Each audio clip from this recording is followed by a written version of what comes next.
The World Bank warns of an impending global recession. Let's have a look. Hello everyone, Florian here, and welcome to another episode of HeiseSays. Grab your stein of coffee. Let's have a look at this warning from the World Bank of an impending global recession. And before we start, do you think it's going to be a good thing or a bad thing for Australia? Think about it. What's happened to Australia the last few times other countries have entered into significant recession, or the world has been in trouble with a recession? Well, they go crazy with the print, build, and import all of our raw materials. So that's one thing to consider. World Bank warns higher rates risk causing a global recession. So that could be pushing rates down, everyone. Organizations call on central banks to coordinate policy and tighten less to avoid a devastating worldwide downturn. The World Bank has warned that leading central banks risk sending the global economy into a devastating recession next year if policymakers raise interest rates too high over the months ahead and stress financial markets.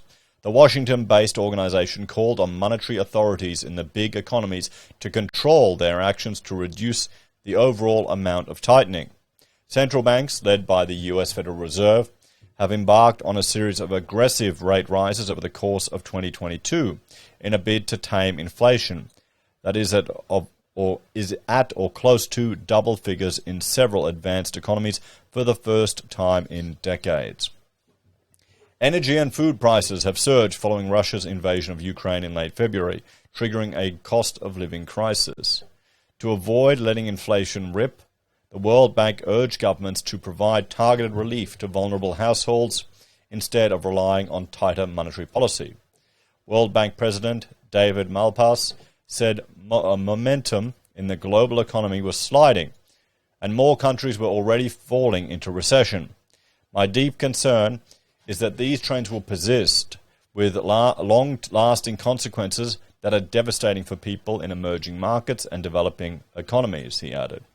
He called for more action to boost production to ease inflationary pressure, rather than all the focus being on curbing spending.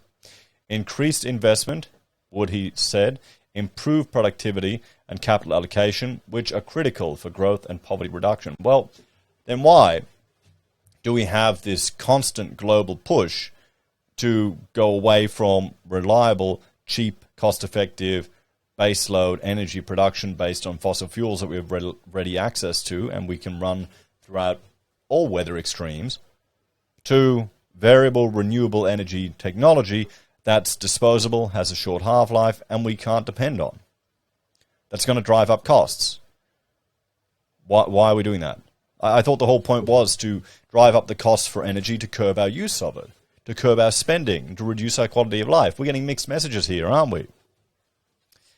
So, the World Bank did not produce new forecasts for the global economy, but noted the outlook for 2023 had been sliding as rich and poor countries alike responded to high inflation this year by seeking to limit spending. Central banks around the world have been raising interest rates this year with a degree of synchronicity not seen over the past 5 decades, a trend that is likely to continue well into next year, the World Bank said. The warning comes ahead of crucial policy votes at the Fed and the Bank of England next week. The US Central Bank is expected to raise rates by 75 basis points for the third meeting in a row on Thursday, while UK borrowing costs are likely to rise by 50 basis points. The expected rise in global interest rates would bear down on inflation, but not enough to meet central banks' targets, which are usually around 2%, the World Bank warned. Maybe the central banks need to realize we're going to have a period when we're not going to be targets. Maybe they need to lift the targets. Maybe we need to have a decade of 5% inflation. So core global inflation, excluding energy, always, was still likely to be running at a rate of 5% next year, twice the pre-coronavirus pandemic rate. Well, you've done a whole lot of damage to the economy to protect us from the coronavirus. This is the consequences of it. If such a level of inflation persuaded central banks to become even more aggressive, global economic growth would drop to 0.5% in 2023, according to the World Bank. That would mean most definitions of a global recession just 3 years after the last one, the World Bank added, because with population growth, average global incomes would be falling. In its modeling, the bank said there would need to be some tightening of monetary policy, but this should be accompanied by every effort to ease bottlenecks both internationally and domestically to allow production to increase without stoking inflation. This includes boosting the supply of commodities, food and energy to alleviate much of the global inflationary forces, alongside investing to decarbonize the economy. No, that's not going to work. This is going to have the opposite effect. Let's have a look exactly right now at the what is this? The energy market here in Australia. As I'm recording this, here we go. So I'm recording at 4:45, and we can see here. Okay, green is bad. Green means you're nowhere near your efficiency ratio or the efficiency or capacity output. Now, all of this infrastructure, okay, all of this stuff, these are solar panels, these are wind farms. There's a lot of money in them. But there's also, you got to think, say here, what do we have here? What do we got here? Here's the Yapul solar farm. Let's look at that. Pool solar farm. Okay. Oh, it doesn't have very many. It's got bad reviews. Can we see? How do I do aerial image here? Here we go. Okay, there we go. There's this solar farm, guys. Look how big it is. Oh boy. Look how are those? They're obviously adjusting the height. They're not covered in dust. Wow, those are, I mean, okay, so look at that infrastructure here. Now, I don't have permission to do that. Let's look at the reviews. Awesome idea, use natural energy. Doesn't know what he's talking about. We live and breathe coal here. Okay, so yeah, okay. So here's the solar plant. Now, all of these panels, you've got to think about it. They got trucked probably from Melbourne. Maybe they came in by ship or by plane. So they've trucked them all that distance there. Now let's just pretend they came by a ship. And let's have a look at some live shipping routes as that loads up. Yes, I will accept that. Okay, so it's come by a ship from here in Australia, probably a cargo ship. Let's say most likely from China or from another part in the world. So you've got to think about that. These panels they've been trucked all the way out to the middle of nowhere. You've got the infrastructure that's been used to build them. You know, the concrete, the steel. Then you've got the protective paint on the steel. Then you've got to maintain it and watch it. Then you've got the ship trucking, and then you've got the shipping all the way from over here. And then let's say some of the natural resources. They're probably iron, iron in the factories that was used to build them.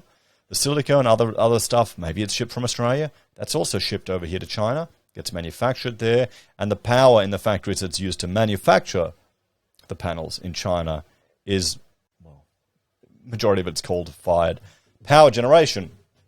So these panels that are made over here, that are shipped over here, that are trucked out into the desert, that are stuck in the middle of nowhere,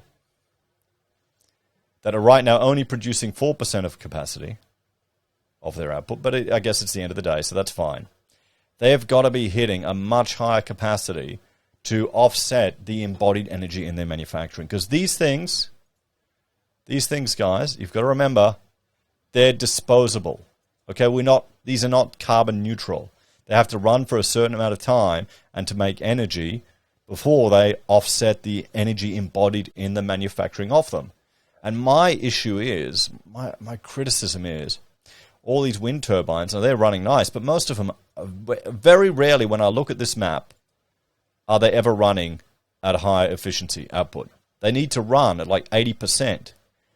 Otherwise, over their lifetime, they're not going to be carbon neutral. They're not going to offset the embodied energy in them. But people don't get that. So I don't understand why there's this calls for decarbonizing the economy. Because most people would think the average punter would, when they're seeing that, they're going to assume, okay, that means we need to go to variable renewable energy. But this stuff is not suited to the job. Nuclear is suited to the job. But even that has significant embodied energy in the construction of those facilities. So it has to run for a long term. But what business, well, you can't even legally investigate it here in Australia. It's not allowed. How would ruin that? But what business is going to invest in anything when you've got a sovereign risk with a whole political movement that wants to destroy all traditional fossil fuel energy production and move us to disposable variable renewable tech? Because the payback period is so long. No one's going to do it. So this is, yeah, it's all bullshit, honestly. Because it's not, here's the thing, guys. My issue with this is not that it's environmental scientists have got no bloody clue about construction. Okay? This is a construction problem. This is a large-scale engineering construction problem that they're trying to justify to address some environmental impacts that their modeling predicts may occur within 100 years' time. And they've got no idea about the embodied energy in this type of stuff or how much screw around it takes. You know, what's going to happen when you need to re-energize it? You know what re-energizing means?